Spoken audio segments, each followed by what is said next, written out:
आनंद मठ। आनंद मठ और ऋषियों की अनमोल धरोहर को संजोएं।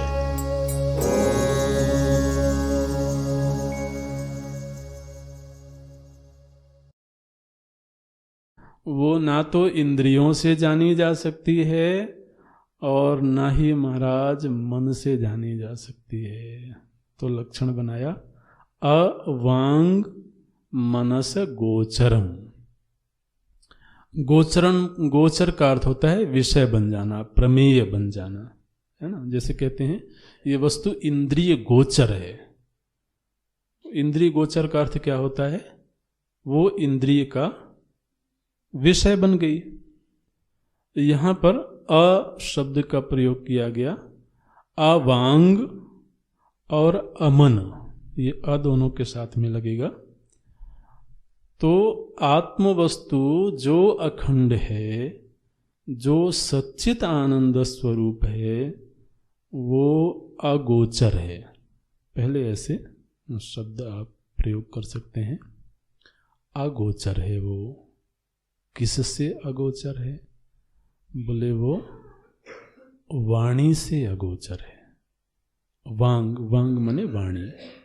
तो वाणी पद का प्रयोग करने से आप समस्त इंद्रियां ले लेना, है ना। एक तो वो समस्त इंद्रियों से अगोचर है। दूसरा मनस, तो वो मन से भी नहीं जानी जा सकती है।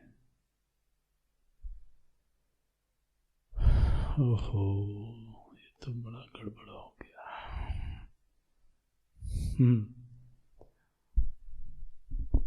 तो फिर तो महाराज ऐसी वस्तु के लिए प्रयत्न ही क्यों करें?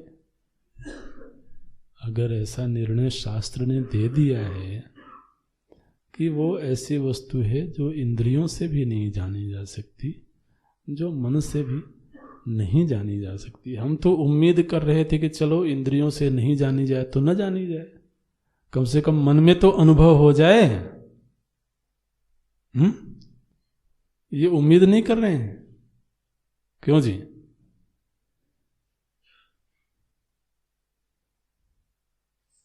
नहीं कर रहे हो तो बोल दो। तो व्यक्ति तो ये प्रयत्न कर रहा है कि मुझे अनुभव, अब अनुभव होगा तो मन में ही होगा और कहाँ होगा। तो कम से कम वो नेत्र के सामने नहीं आवे तो ना आवे, कोई बात नहीं, लेकिन कम से कम मन के सामने तो आ जाए। अनुभव उसी को बोलते हैं ना, जो मन का विषय बन जाए, जो मन के सामने आ जाए, उसी को अनुभव बोलते हैं। तो यहां पर तो निषेध कर दिया महाराज कि मन से भी नहीं जाना जा सकता और इंद्रियों से भी नहीं जाना जा सकता। अच्छा, तो फिर आपने कैसे जाना? आप तो उनका आश्रय लेने जा रहे हो और आपने लक्षण भी बताए, तो फिर आपने कैसे जाना? बोले असल में बात ये है कि मन से वो नहीं जाना जाता, बल्कि जिसके होने से मन का होना जाना जाता है ना। जिसके होने से मन का होना सिद्ध होता है,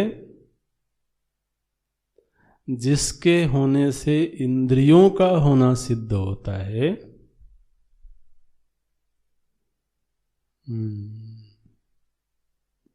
उसका होना स्वतः सिद्ध है। ये वाक्य पकड़ लेना। मन से उसकी सिद्धि नहीं हो रही है,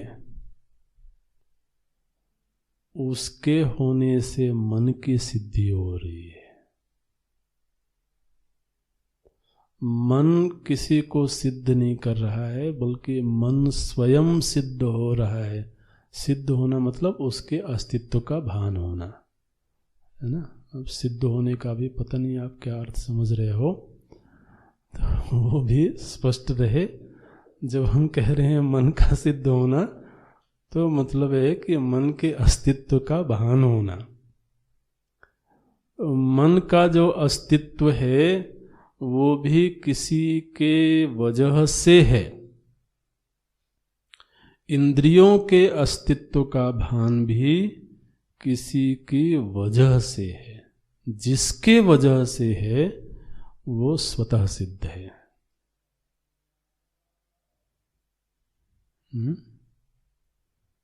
ये बात है। ये ध्यान का बहुत सुंदर प्रकरण है। जब इन मुद्दों पर चर्चा होती है, चिंतन होता है, मनन होता है, तो व्यक्ति ध्यान में जाकर के देखता है कि किसके होने से मन का होना मालूम पड़ता है,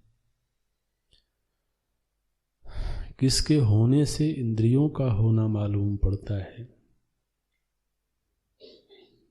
और जिसके होने से ये सब सिद्ध हो रहे हैं, इन सब के द्वारा उसकी सिद्धि नहीं होती है, वो स्वतः सिद्ध है। वो तत्व अवांग मनस गोचर है।